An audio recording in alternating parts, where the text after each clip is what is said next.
Okay, here's the first one. Let's hear the gun and watch the reaction.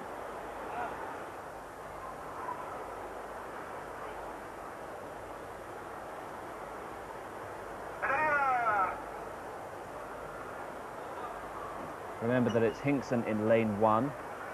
On the far side of your picture, the inside lane.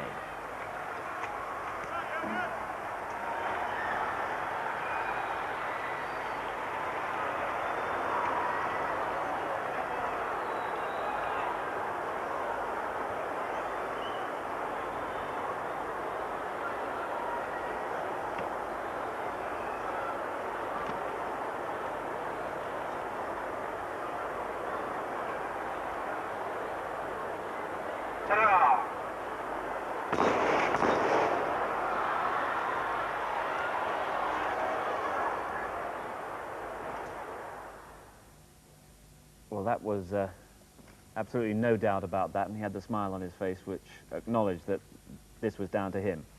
Yeah, very much so. I think all sprinters, particularly in the decathlon, when you're looking for points, are trying to get away as quickly as they can. And he would forgive himself that first error of in his anxiety to get away, he made a full start. Absolutely clear cut, no argument. So you'd allow him that one. He's trying to get as close to the gun as possible, obviously. But let's see the build-up now to the second start.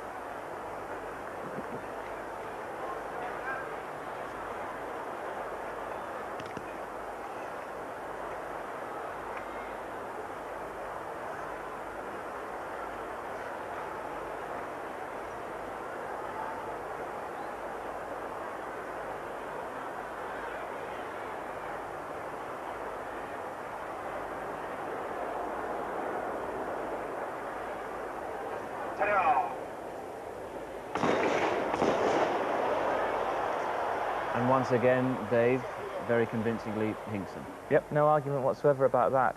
And in the sprint event, in the 100-metre sprint event, you're only allowed 2 full starts. And he's fortunate in the decathlon they do allow 3. So having made this mistake twice, he didn't stand much chance of getting away with it on the third time. And the fellow next to him, Tarnavensky, he'd already made 1 full start in between the 2 that Hingsen made. So really, everybody was aware that come the third one, particularly Hingsen with having 2 full starts against him, come the third one, he had to wait. Right. Well, lane 1 setting off lane 2 to a certain extent. We've noticed in the first 2 that Hingsen is down in his blocks very early on. Let's see how he sorts himself out as he approaches the third start. And if he misses this one, he's disqualified.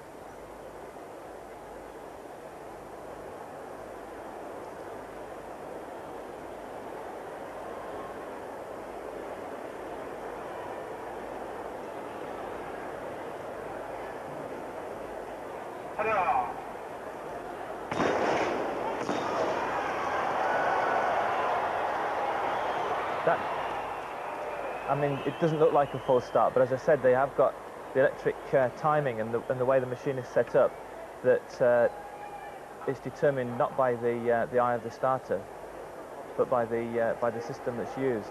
And at this point, Hingsen hadn't got a clue, or at least he wasn't showing that he thought that it was him that had made the full start. I think he thought it was Prima, the East German, in lane 4 in blue vest. But as you look at that, there's at least 3 athletes rising together, and Hingsen is just one of them to the naked eye. Anyway. As again, Tarnavetsky, the Soviet Union athlete, looked as if he'd got at least the same start as Hingsen. And this is the point that Hingsen is going to realise the awful truth.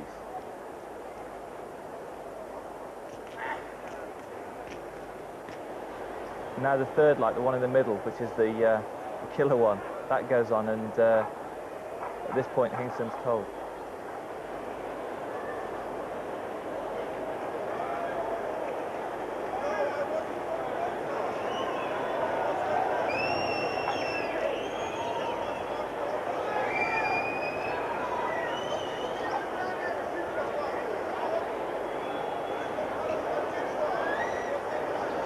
Wasn't a full start, he's saying. He's looking across at his coach.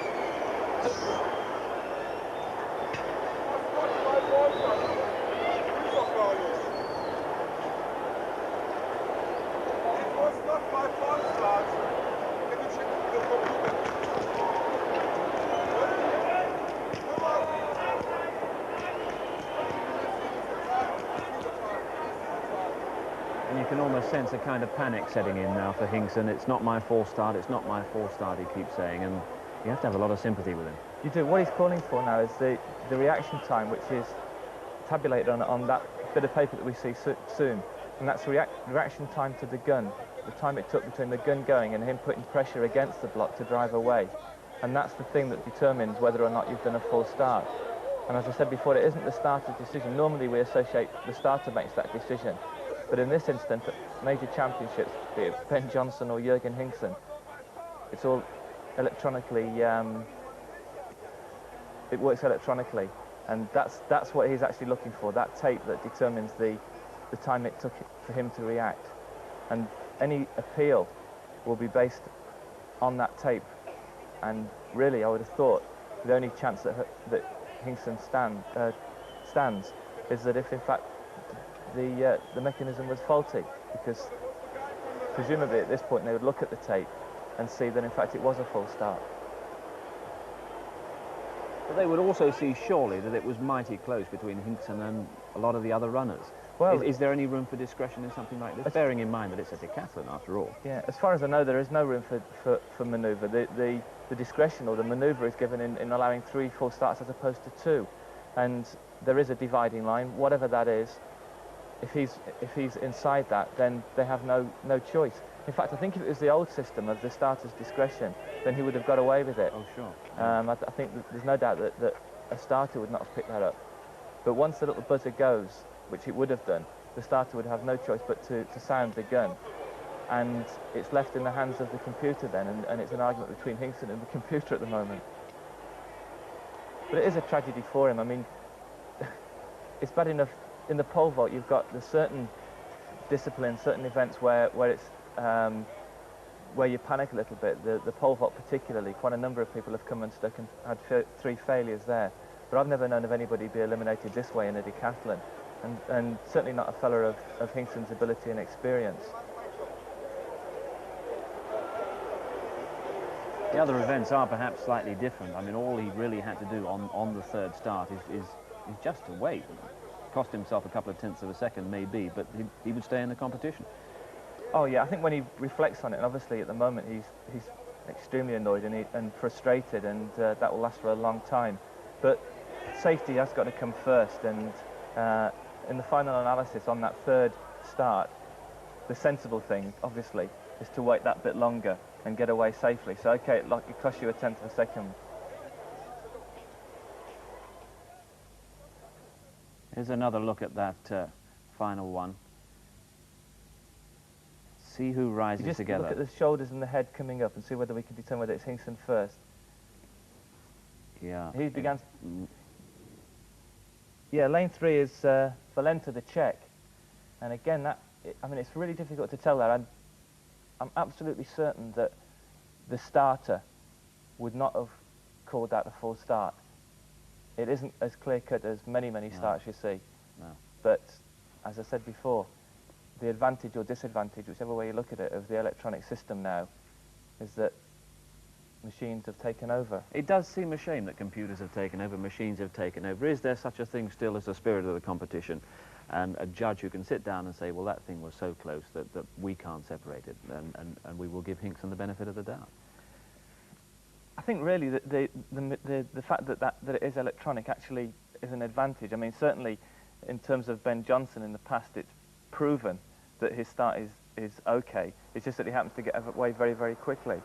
Hingsen now exiting the stadium. He's still got an appeal going on, hasn't he? Yeah, the appeal system, as Ron Pickering said, is that will be interesting to see what happens now, because if it is upheld and he does get the opportunity of registering a performance, then presumably they're going to have to let him run 100 on his own. But at the moment, walking down the tunnel, that doesn't look like a bloke that's going to be running and taking part in the decathlon anymore. And presumably once the long jump gets going, then there's no time for him to run 100 metres. That's right, yes, and normally the appeals procedure takes time, which if it's a disqualification about Tom McKean, they can afford that time because it's not until the next day that they've got another heat. But in this instance, as you said, moving on to the long jump and then getting beyond that, that procedure has got to be speeded up and the decision's got to be made very, very quickly. Much has been made of the camaraderie of the decathlon. Did it surprise you that no other athletes came forward and said, hey, it's a bit unfair on him? Yeah, I mean, Hingsen was sort of walking along looking for support, and the rest sort of threw their arms up in the air and looked the other way. I mean, it's difficult to say whether they should or shouldn't support him. Obviously, they would be put off by the delay, and but they would be aware that the decision wasn't theirs, wasn't necessarily the starters, but was that of the machine. And rightly or wrongly, the machine determines nowadays whether you make a false start or not.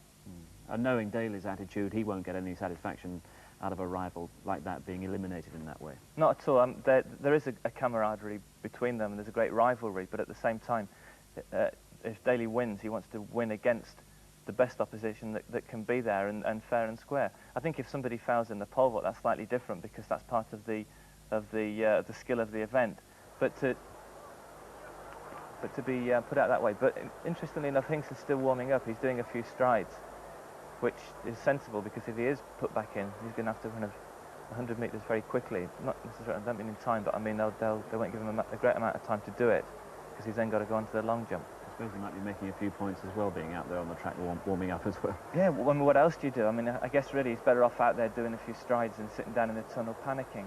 It can't be the most pleasant of occasions for him, and not the way, even if it was upheld, not the way to prepare for all the other events. Well, it's confirmed from the stadium, which we ought to underline. He's not been, obviously, disqualified from the whole of the decathlon, but he's just been disqualified from the sprint. But obviously, it gives him no chance in the rest of the whole event, is it? That's right. Once you miss out on one event, you're immediately 1,000 points or 900 points behind the rest of the opposition, and you've got no chance. But yes, you are allowed. He's certainly allowed to continue, and he's allowed to complete the decathlon if he wants, but that won't be on his mind at the moment. On his mind will be trying to register 100 metres. Sure. Well, we'll be back for the long jump, which is the next element of the decathlon.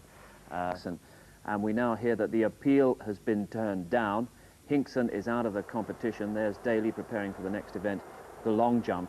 But Hingsen out of the competition after those 3 false starts, and I understand that he's about to talk to an American reporter at trackside.